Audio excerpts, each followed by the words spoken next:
The last thing we will look at in section 3.5 is logarithmic differentiation. On occasion, it is convenient to use logarithms as an aid in differentiating non-logarithmic functions. This is a procedure that is called logarithmic differentiation. Typically, when you would want to use this type of procedure is under two sets of circumstances.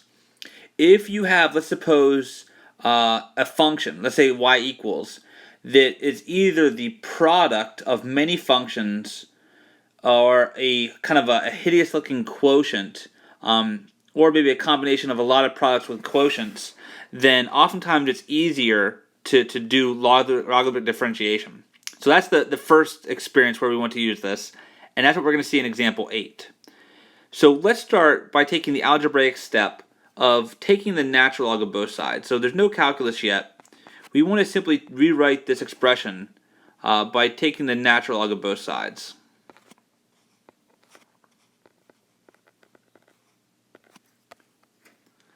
And now from properties of logarithms, okay, so remember, we have a quotient rule for logs, which says that the log of a quotient is the log of the numerator minus the log of the denominator.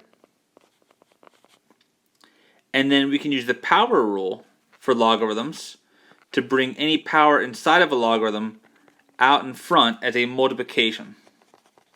Recall that the square root is the same thing as the 1/2 power.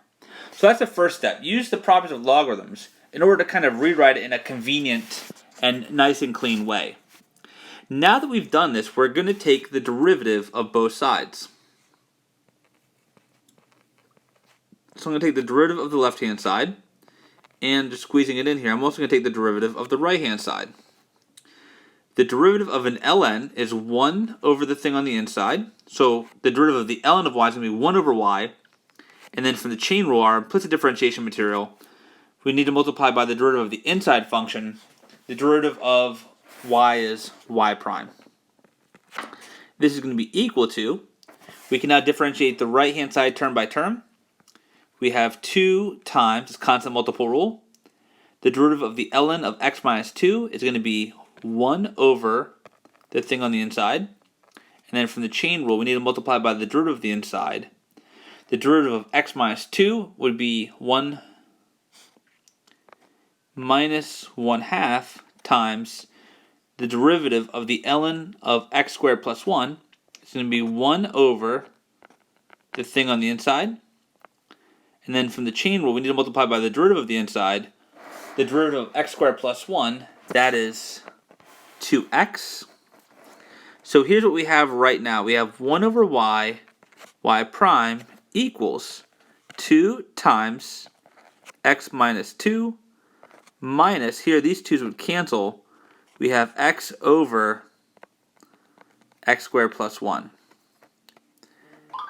We haven't totally found our derivative yet. We're getting close. But what we can do to get the y prime by itself is we now need to multiply by y in order to eliminate this 1 over y that's in front. So if we now go ahead and multiply both sides of the equation by y, the y and the 1 over y cancel, and so we have this. We have y prime equals 2 over x minus 2 minus x over x squared plus 1 times y. And now we can replace y with this original expression. We know what y is equal to. This is going to be 2 over x minus 2 minus x over x squared plus 1 times the original function, x minus 2 squared, divided by the square root of x squared plus 1, and we can leave it just like this. So there we have it.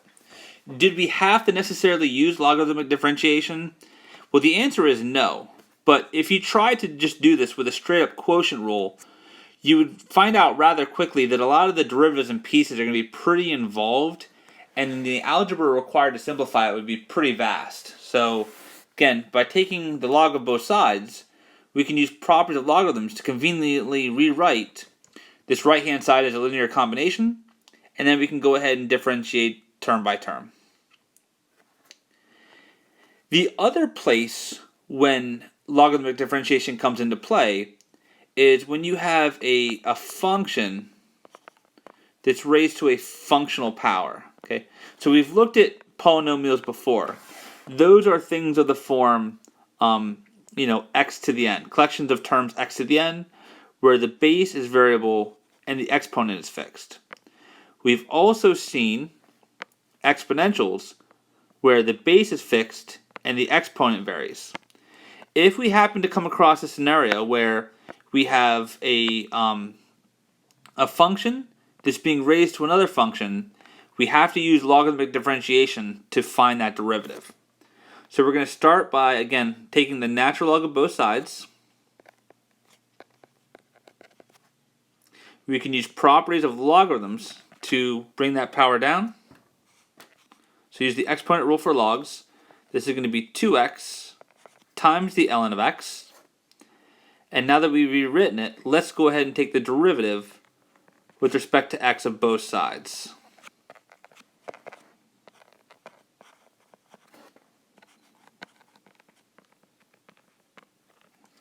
On the left-hand side, the derivative of the ln of y is going to be 1 over y prime.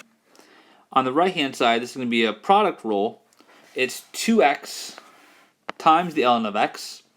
The derivative of 2x is 2. Leave the ln of x alone. Plus, now we're going to leave the 2x alone. The derivative of the ln is going to be 1 over x. So we have 1 over y prime is equal to 2 ln of x plus, here these x's cancel, 2. And now the next step is we need to get the y prime by itself.